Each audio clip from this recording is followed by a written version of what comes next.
Everything you need to know about camera filters for lenses and smartphones in one video. What all of those names and numbers mean, like CPL, VND, UV, mist, ND8, ND64, 3 stops, 7 stops, which filter does what and which suits your needs best. And we'll start off with the simplest filter. It is called UV filter or ultraviolet filter or protective filter. It partially blocks ultraviolet light to improve image quality and clarity and slightly reduce a bluish haze. It can be useful for landscape photography and videography, but in most cases you won't see any difference with the UV filter or without it. Most people simply use it as a protective layer in front of the lens, which is important because it's much cheaper to replace a filter if you break it than to replace a front element of an expensive lens. But guys, please do not purchase super cheap UV filters to protect your lenses because they can ruin the image quality and make the image look softer.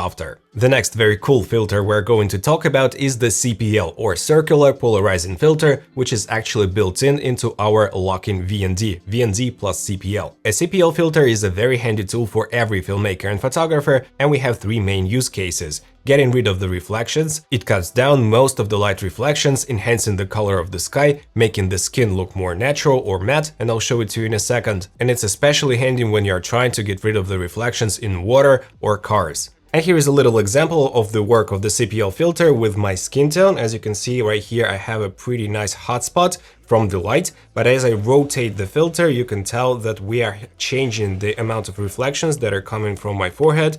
And as I'm rotating the filter, you can tell that it's getting more or less reflections, and that is why you get more or less matte skin. A CPL filter can be used as a standalone filter or in combination with the variable ND filter like we have right here. And with the combination of a variable ND filter and a CPL filter, you basically get multiple filters in one, and we'll talk about it in a second. But there are some nuances of working with CPL filters. And from time to time, filming a scene can be a little tricky, as I'm showing you on those examples. For instance, if you make roll movements with your camera, you can change the color of the sky as well. Also, usually CPL filter makes the image about one stop of light darker. Also, guys, do not forget that the strength of the effect of the CPL filter, for example, to enhance the sky color, it depends on the positioning of the filter and the position of the sun at the same moment. For example, if you are at 90 degrees towards the sun, you have the best and the strongest effect of polarization with a CPL filter. But if you are shooting straight to the sun or in the other direction, so the sun is at your back, the effect won't be as pronounced.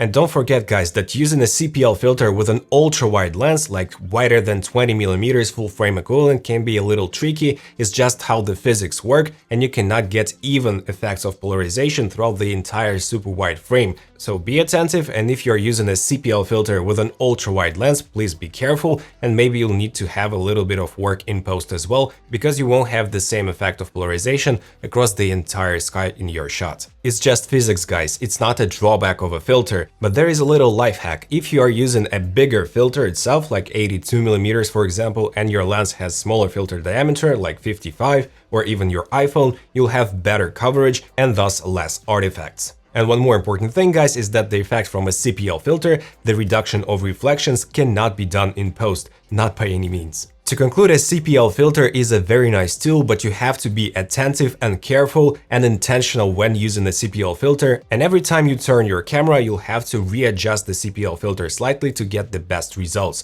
So this filter is definitely a must-have, but you gotta be really gentle with it and careful and know what you're doing. And I suggest practicing a little bit with a CPL filter before you go to an actual shoot. Just go outside, make some shots with a CPL filter, understand how it works, and then it'll be your friend and not your enemy. Up next, we have fixed ND filter or neutral density filter. Basically, it just cuts down the amount of light that hits your sensor, and it attaches to the front of the lens. And why do you even need to cut the amount of light that hits the sensor? Because usually you say more light is better, of course, but for the correct shutter speed, like 1/50th of a second in the sunlight to get the motion blur, as you can tell from my hand, I'm using 1/50th shutter at 25 FPS, and you get the natural motion blur that you see in movies, films, and all in all, our eyes more or less see the motion blur like this. You can basically look at your hand and do like this, and you'll see the same amount of motion blur. But if you use a very short shutter speed, it'll look jerky and unnatural, and we don't want that. That is why an ND filter is very handy. or if you are planning on doing like a long exposure photography with like 1 minute of exposure to get super nice motion blur for landscape shots or for the shots of the cars at night to have those beautiful trails from the headlights,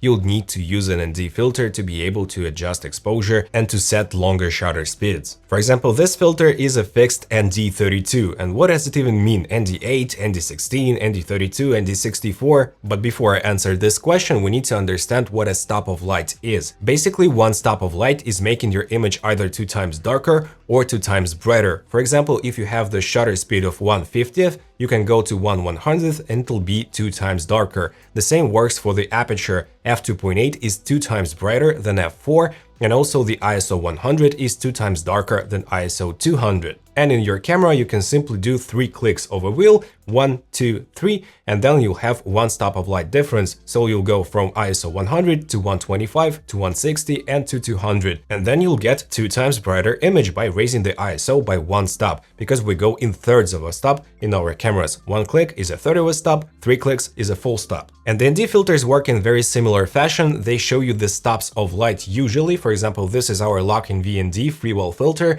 and it goes from 3 to 7 stops of light. It cuts down from 3 stops to 7 stops. But also usually on filters you'll see the numbers like ND8, ND16 and ND32, etc. And here is an easy to understand chart. For example, ND4 cuts down 2 stops of light, ND32 5 stops of light, and ND1000 10 stops of light. So this is the ND32 and it has 5 stops of light reduction, and if I attach it to this filter, which is 3 to 7 stops, we'll get in total about 8 to 10 stops of light reduction. And with this amount of light reduction, you can easily use super fast lenses on video like f1.2 lenses without any issues. Here is another example. This is the ND32. It reduces the light by 5 stops, and if I wanted to use 1/50th of a shutter outdoors with the same aperture value, I would have to set my shutter speed to 1/1600th. But with this filter, I can still use 1/50th and get the same amount of light hitting the sensor without touching the ISO or the aperture. But obviously there is a huge drawback of using the fixed ND filters, because you need to physically change them if you have the change of the lights.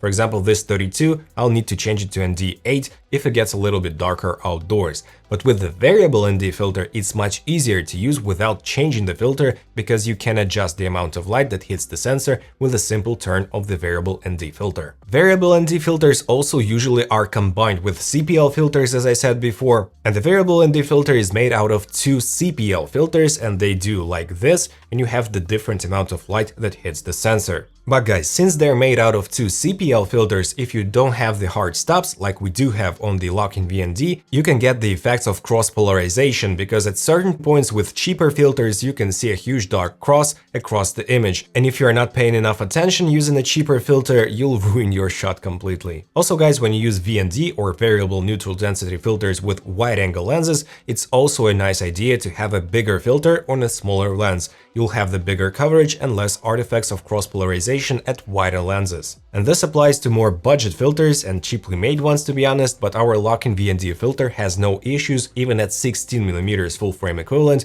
with the VND system. But if you're going to use a 14mm lens on full frame or even wider, like even the 12mm lens, I would highly recommend picking a fixed ND filter so you won't have any issues. And because the fixed ND filter is not made out of 2 CPL filters, you won't have any issues with polarization and you'll have more predictable results, let me say. But as for convenience, reportage style shoots, events, weddings, of course a variable ND filter is a must-have, and it's much easier to use and it's much more versatile. Most of the variable ND filters usually come in 2 different flavors. We have 1 to 5 stops like I have here on the iPhone 17 Pro Max, and we have 3 to 7 stops like I have here with the lock-in VND system. 1 to 5 stops of the light reduction is very nice to use with f4 lens on a sunny day. It'll be more than enough. And if you're using an f2.8 lens or even f2 lens, you'll be more than fine with the 3 to 7 stops of ND. And if you're planning to use like f1.2, f1.4 lenses, you'll need to have a bit more light reduction, and you can attach the ND32 on top of our lock-in VND 3 to 7 stops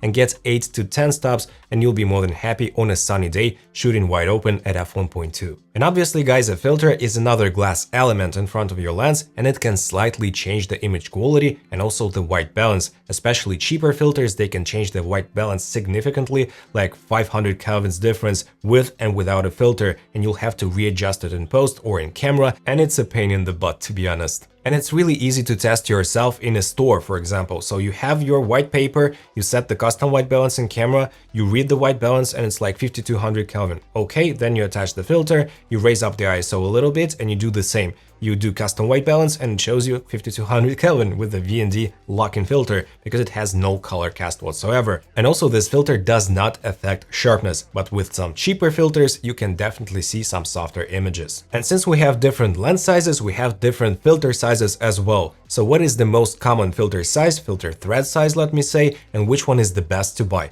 In my opinion, two best filter sizes are on the market right now: 67mm, like Sony G Master lenses, a ton of those, like the Tamron lenses, even the Sigma lens is a 67mm, so it is a very nice size to buy if you are only planning to use lenses that are 67mm or lower, like 55mm, and using step-up rings. But if you are planning to use bigger lenses like the G Master 24-70 Mark II or something like this, I would highly recommend picking an 82mm filter like this one, and you'll have the coverage of the entire lineup of your lenses, only aside from super huge lenses which have like 95mm, but it's a very rare case. Up next we have some special effects, filters that usually are not cutting down the amount of light that hits the sensor, but we have some special effects like the snow mist or the glow mist filter. And it adds a little bit of haziness to the image, it makes the highlights a bit softer, the skin tone as well, and they have slightly different effects, like the mist filter and the snow mist filter. Right now you can see the comparison of those two on the screen, and the difference is super gentle, but for most of the shots, for weddings for example, I love using mist filters, and in cinema, in movies, you always see a little bit of halation and kind of blooming of the highlights, and this is usually achieved with a glow mist filter. And it is super hard to recreate this effect in post, even with the super advanced software. As you can tell, here we have two different examples, and yes, you have more or less similar results, but it's nowhere near as good as the true mist filter. And we have different strength of the filters as well. For example, this one is a quarter, we also have a half, and we also have 1/8 of the strength, so you can choose the amount of this effect in your filter. And the next special effect filter is the gradient filter. As you can tell, on the bottom we almost don't have any darkening of the image, but on top it is getting gradually darker and darker, and it is so cool to use on landscape photography. And this one is an insert filter for this system for the iPhones. Right here we have 1 to 5 stops VND with CPL combined, and we also have the insertable filters. For example, here I have my quarter of a mist to make the image look slightly less over sharpened, because with smartphones it's a very common thing, so a mist filter is a must-have. But also we have the gradient filter, as I showed you, and you can simply insert this filter like so, and you have a very gradual like shift of exposure in your landscape shot, and you can even readjust this filter by sliding it slightly, and you'll have different results. And to be honest guys, this is my favorite smartphone filter system because it's super versatile, it attaches magnetically to our Freewell case, and as you can tell we have insertable filters, CPL, VND, and you even have a 67mm filter thread underneath, so you can use each and every filter you can imagine. And don't forget that drones also use filters to achieve cinematic motion blur, and it's the only way you can do it since most drones don't have aperture control. And just look at this footage guys, with the cinematic motion blur of 1/50th of a second, the image from the drone looks so much better. Basically every camera needs an ND filter, even the tiniest DJI Pocket 3. Just look how cool the car follow shot looks at the correct shutter speed, which is simply unachievable without a filter. Of course, there are some different filters, like the fully colorful filters for special effects, or the streak filters that imitate the anamorphic look and anamorphic flares. But to be honest guys, I would much prefer using a proper anamorphic lens like this one, Freewell 1.55x Cinemorphic lens, and just look at those shots with the iPhone 17 Pro Max shot in Apple ProRes RAW. A proper anamorphic lens and flares is always better than the filter, but it's fun to use anyways. To conclude, good filters are an essential part of every photographer's and videographer's, especially videographer's kit. It doesn't matter if you are using a camera or a smartphone, remember that a good filter is your best friend. But as I said guys, mediocre, cheaper filters can become a real pain in the back, so choose wisely. I hope you did find this video helpful, and we'll see you in the next one. Take care.